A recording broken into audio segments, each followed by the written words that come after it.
Pagkatapos ng 5 minuto na paglagay ng vino, bianco o alak na puti, isusunod na natin itong kamatis.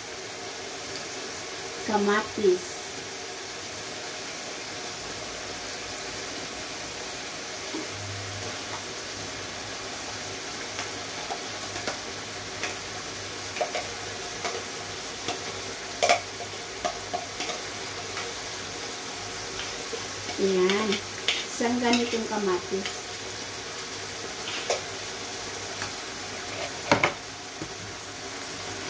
Isang lata.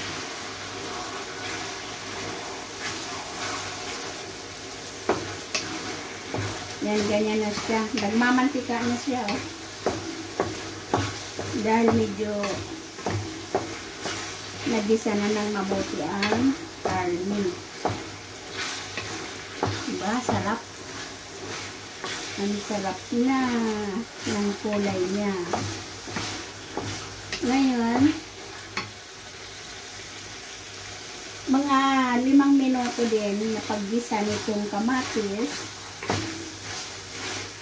isunod naman natin ang carrots at saka celery na magkasabay.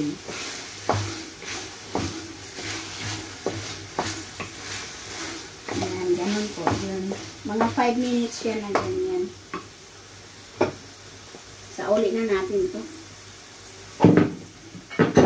Kasi ano, yan, asin na lang kailangan.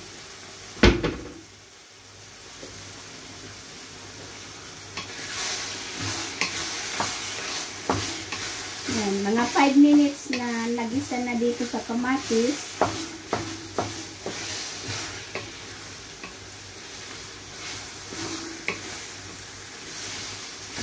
Ba, ang ganda na ng kulay, oh.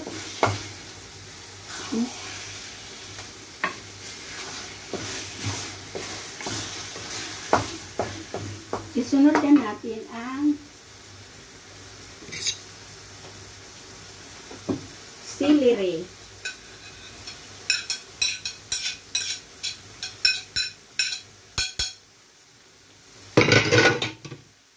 Magkasabay na at saka carrots. Kasi, ang mga bata kasi ayaw makita yung gulay. Kaya, dinudurog na lang namin. At pinapalata ng mabuti ang gulay kasi ayaw ng mga bata ng gulay. Kaya pinapalata namin. Imbis na maganda naman yung kainin sana kung medyo hilaw. Yung mga bata ayaw kumain ng gulay. Kaya pinasama na lang namin pagsalata. Depende sa inyo yun kung anong gusto nyo na paglalagay kung medyo hindi malata, pwede rin. Kasi kinakain naman yung carrots at saka celery na hilaw pa. Kaya lang namin hinalo agad kasi ang mga bata para hindi nila makita ang gulay. Hindi nila alam nandyan sa nalata lang, nandyan na sa loob.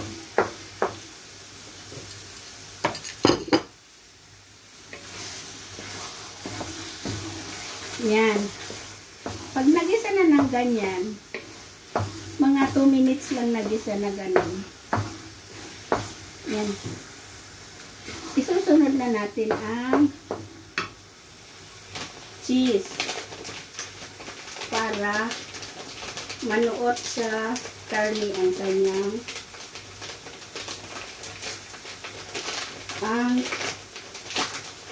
linamnam. Yan. Cheese yan.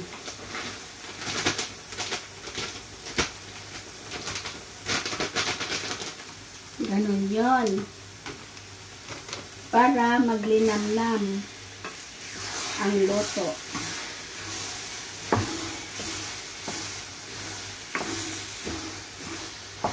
Ayan, ganyan na siya hanggang sa matunaw. Ito na formaggio rig. Ito na formaggio.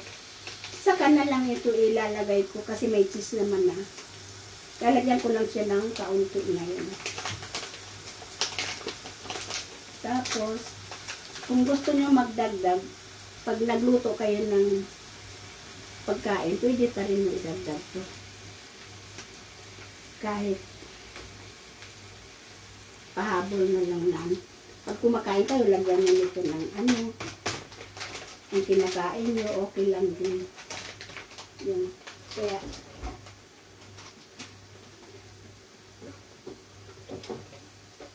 ngayon, ito na lang ang kulang gatas. Igisa ko, patunawin ko muna itong piso. Bago ko ilagay ang gatas.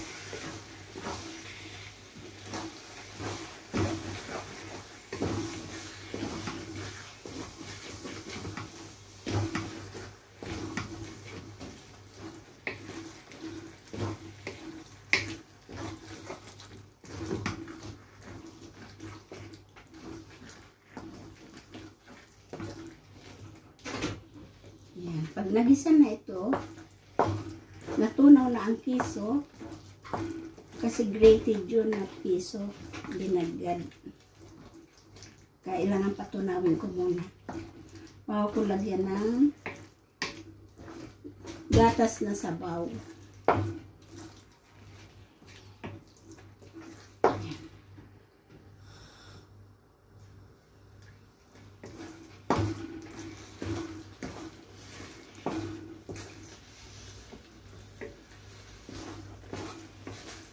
Ayan. Tunaw na ang piso. Saka ko na siya sasabawan. Tunaw na, oh. Tunaw na. Sasabawan ko na siya ng isang baso at kalahati yata ang laman nito. Mga dalawang ganito. Ang isasabaw ko.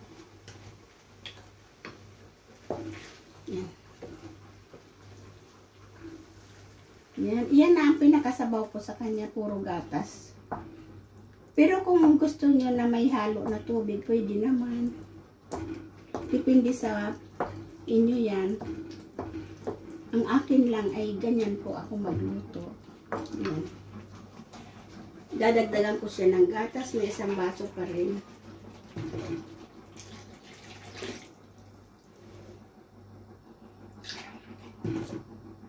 Bali, 4 na baso na natural ang inilagay kong gatas.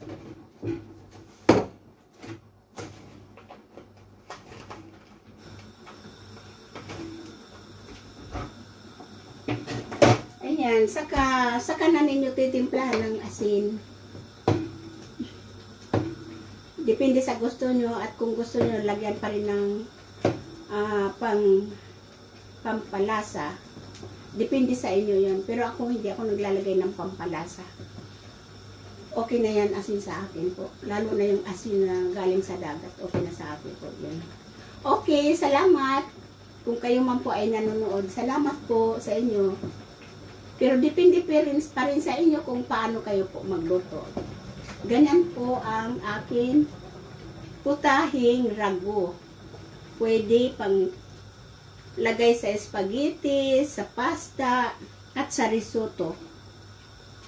Yung, ewan ko kung anong tawag niyan sa Pilipinas na risotto. Basta ang alam ko pwede sa lugaw. Pag sa Italiano kasi risotto, ang tawag may, kasi yun may